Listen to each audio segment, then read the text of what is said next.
ಆತ್ಮೀಯರಿಗೂ ಕೂಡ ಹಾರ್ದಿಕ ಶುಭಾಶಯಗಳು ಮತ್ತು ಅನಂತ ನಮಸ್ಕಾರಗಳು. ಉತ್ತರ ಪ್ರದೇಶ ರಾಜ್ಯದ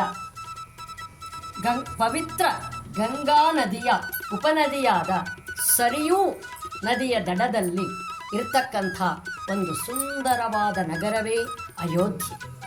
ಸರಿಯೂ ನದಿಯ ದಕ್ಷಿಣ ತೀರದಲ್ಲಿ ಇದು ಸ್ಥಿತವಾಗಿದೆ.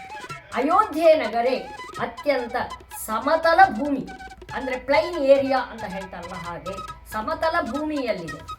ಇದು 12 ಯೋಜನೆ ಅಂದರೆ 123 ಮೈಲಿಗಳಷ್ಟು ಉದ್ದವನ್ನು ಮತ್ತು 3 ಯೋಜನೆ ಅಂದರೆ 30 ಮೈಲಿಗಳಷ್ಟು ಅಗಲವನ್ನು ಹೊಂದಿರತಕ್ಕಂಥ ಒಂದು ಪ್ರದೇಶ ಅಯೋಧ್ಯೆ.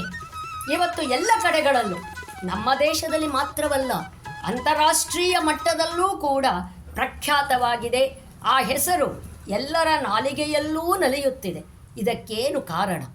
ಇದು ಇಂದಿನದಲ್ಲ. ಈ ಅಯೋಧ್ಯೆ ಅನ್ನುವ ಹೆಸರು ಇದು ಬಹಳ ಪುರಾತನ ಕಾಲದಿಂದಲೂ ಕೂಡ ಅತ್ಯಂತ ಪ್ರಸಿದ್ಧವಾದ ನಗರ. ಈ ನಗರ ಒಂದು ಪ್ರಸಿದ್ಧವಾಗುವುದಕ್ಕೆ ಅಲ್ಲಿಯ ಪ್ರಕೃತಿ ಸೌಂದರ್ಯ ಕಾರಣವೇ ಹೌದು. ಅದು ಸರಿಯೂ ನದಿಯ ಪ್ರಕೃತಿ ಸೌಂದರ್ಯದಿಂದ ಕೂಡಿದೆ. ಆದರೆ ಬರೀ ಪ್ರಕೃತಿ ಸೌಂದರ್ಯ ಮಾತ್ರವಲ್ಲದೆ ಆ ಒಂದು ಪ್ರದೇಶವನ್ನು ಆಳಿದಂಥ ರಾಜರೂ ಕೂಡ ಅಷ್ಟೇ ಪ್ರಸಿದ್ಧರಾದವರು. ಇಕ್ಷ್ವಾಕು ವಂಶದ ದಶರಥ ಮಹಾರಾಜನ ಆಳ್ವಿಕೆಯಿಂದ ಪ್ರಾರಂಭವಾಗಿದ್ದು ಅಯೋಧ್ಯೆ ರಾಮ ಜನ್ಮಭೂಮಿಯಾಗಿದೆ. ಈ ರಾಮ ಜನ್ಮಭೂಮಿ ಅನ್ನುವುದೇ ಇದಕ್ಕೆ ಒಂದು ಶ್ರೇಷ್ಠತೆಯನ್ನು ತಂದುಕೊಟ್ಟಿದೆ. ಯಾಕೆ? ಶ್ರೀರಾಮಚಂದ್ರನ ಗುಣ ಅಂತಹುದು. ಯಾವ ಗುಣ? ಅವನ ಬಾಹ್ಯ ಸೌಂದರ್ಯವೇ ಹೌದು. ಬಾಹ್ಯ ಸೌಂದರ್ಯದಲ್ಲಿ ಆಜಾನುಬಾಹು, ವಿಶಾಲವಾದ ಎದೆಯನ್ನು ಹೊಂದಿರುವನು, ಮಹಾಸುಂದರನಾದ ವ್ಯಕ್ತಿ, ನೋಡಿದರೆ ಆಕರ್ಷಣೀಯವಾದಂಥ ಒಂದು ವ್ಯಕ್ತಿತ್ವ.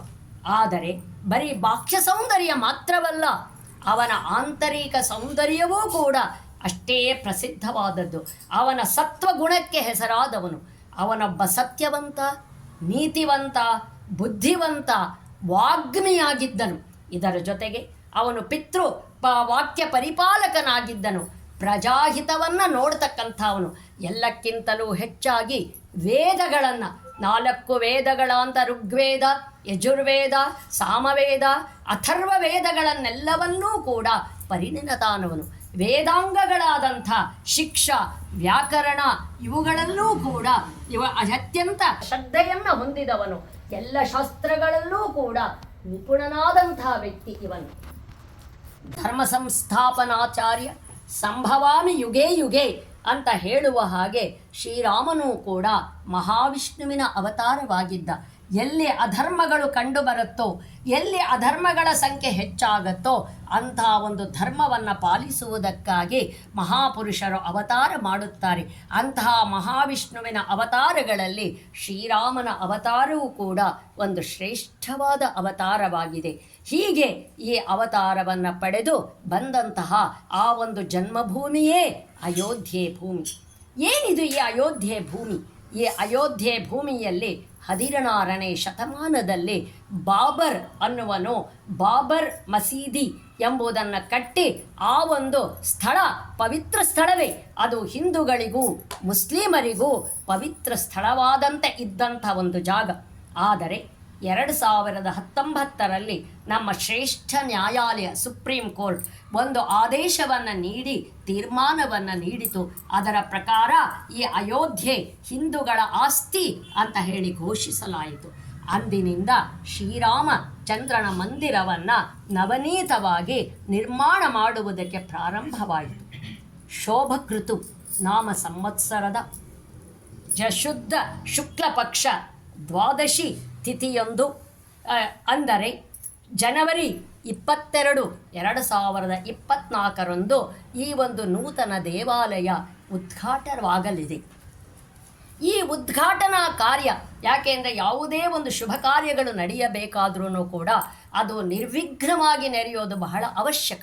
ಹಾಗೆ ನಾವು ಒಂದು ದೊಡ್ಡ ಕೆಲಸವನ್ನು ಈ ಒಂದು ದೇವಾಲಯ ಕೇವಲ ಅಯೋಧ್ಯೆಗೆ ಮಾತ್ರ ಸೀಮಿತವಾಗಿರದೆ ಈ ಒಂದು ಅಯೋಧ್ಯೆ ನಗರೆ ಸಾಮಾಜಿಕವಾಗಿ, ಆರ್ಥಿಕವಾಗಿ ಹಾಗೂ ಧಾರ್ಮಿಕವಾಗಿ, ಆಧ್ಯಾತ್ಮಿಕವಾಗಿ ಮುಂದೆ ಬರತಕ್ಕಂಥ ಎಲ್ಲಕ್ಕಿಂತಲೂ ಹೆಚ್ಚಾಗಿ ಒಂದು ಯಾತ್ರಾ ಸ್ಥಳವಾಗಿ, ಯಾಕೆಂದರೆ 7 ಪವಿತ್ರ ಯಾತ್ರಾ ಸ್ಥಳಗಳಲ್ಲಿ ನಮ್ಮ ಅಯೋಧ್ಯೆ ನಗರಿ ಮೊದಲ ಸ್ಥಾನವನ್ನು ಪಡೆದುಕೊಂಡಿದೆ. ಇಂಥ ಒಂದು ಯಾತ್ರಾ ಸ್ಥಳವನ್ನು ನಿರ್ಮಿಸುವುದಕ್ಕಾಗಿ ಪ್ರವಾಸೋದ್ಯಮಿಗಳಿಗೂ ಕೂಡ ಇದು ಒಂದು ಉತ್ತಮವಾದ ಸ್ಥಳವಾಗುವುದರಲ್ಲಿ ಸಂಶಯವಿಲ್ಲ. ಇಂಥ ಒಂದು ನಗರ, ಇಂಥ ಒಂದು ದೇವಾಲಯದ ಉದ್ಘಾಟನೆಯ ಕಾರ್ಯ ನಿರ್ವಿಘ್ನವಾಗಿ ನೆರವೇಕು ಅಂತ ಹೇಳಿ ಸಂಕಲ್ಪವನ್ನು ಮಾಡುವುದಕ್ಕೋಸ್ಕರವಾಗಿ, ಅದರ ಅಂಗವಾಗಿ, ಅದಕ್ಕೋಸ್ಕರವಾಗಿ ನಾವೆಲ್ಲರೂ ಕೂಡ ಸ್ತ್ರೀ ಸದಸ್ಯರೆಲ್ಲರೂ ಕೂಡ ಸೇರಿ ಇಂದು ಒಂದು ಹೋಮವನ್ನು, ಗಣಹೋಮ, ಎಲ್ಲ ದೇವತೆಗಳ ಹೋಮಗಳನ್ನು ಕೂಡ ಮಾಡಿ ಶ್ರೀರಾಮ ಭಜನೆಗಳನ್ನು ಮಾಡಿ ಆ ಶ್ರೀರಾಮಚಂದ್ರನ ಕಾರ್ಯ ನಿರ್ವಿಘ್ನವಾಗಿ ನೆರವೇರಲಿ. ಆ ಶ್ರೀರಾಮನ ಆಶೀರ್ವಾದ ನಮ್ಮಲ್ಲೆಲ್ಲ ಇರಲಿ. ಇದು ಲೋಕ ಕಲ್ಯಾಣಕ್ಕಾಗಿ ಒಂದು ಕಾರ್ಯ ನಡೆಯಲಿ ಅಂತ ಹೇಳಿ ನಾವೆಲ್ಲರೂ ಕೂಡ ಆತನ ಅನುಗ್ರಹಕ್ಕಾಗಿ ಆತನ ಚರಣಾರವಿಂದರದಲ್ಲಿ ಒಡಮಟ್ಟುತ್ತಾ ನಾವೆಲ್ಲರೂ ಕೂಡ ಆ ಸಂಕಲ್ಪವನ್ನು ಮಾಡಿ ಅದಕ್ಕಾಗಿ ಇದನ್ನು ಸಮರ್ಪಣೆ ಮಾಡಿದ್ದೇವೆ. ಈ ಒಂದು ಕಾರ್ಯವನ್ನು ನಡೆಸುವುದಕ್ಕೆ ಅವಕಾಶ ಮಾಡಿಕೊಟ್ಟ ಆ ದೇವರನ್ನ, ಆ ಭಗವಂತನನ್ನ ಮತ್ತೊಮ್ಮೆ ಭಜಿಸುತ್ತಾ ಎಲ್ಲರಿಗೂ ಕೂಡ ಆ ದೇವರ ಮೂಲಕ ಧನ್ಯವಾದಗಳನ್ನು ಅರ್ಪಿಸುತ್ತೇನೆ. ಶ್ರೀರಾಮ್ ಜೈ ರಾಮ್, ಜೈ ಜೈ ರಾಮ್.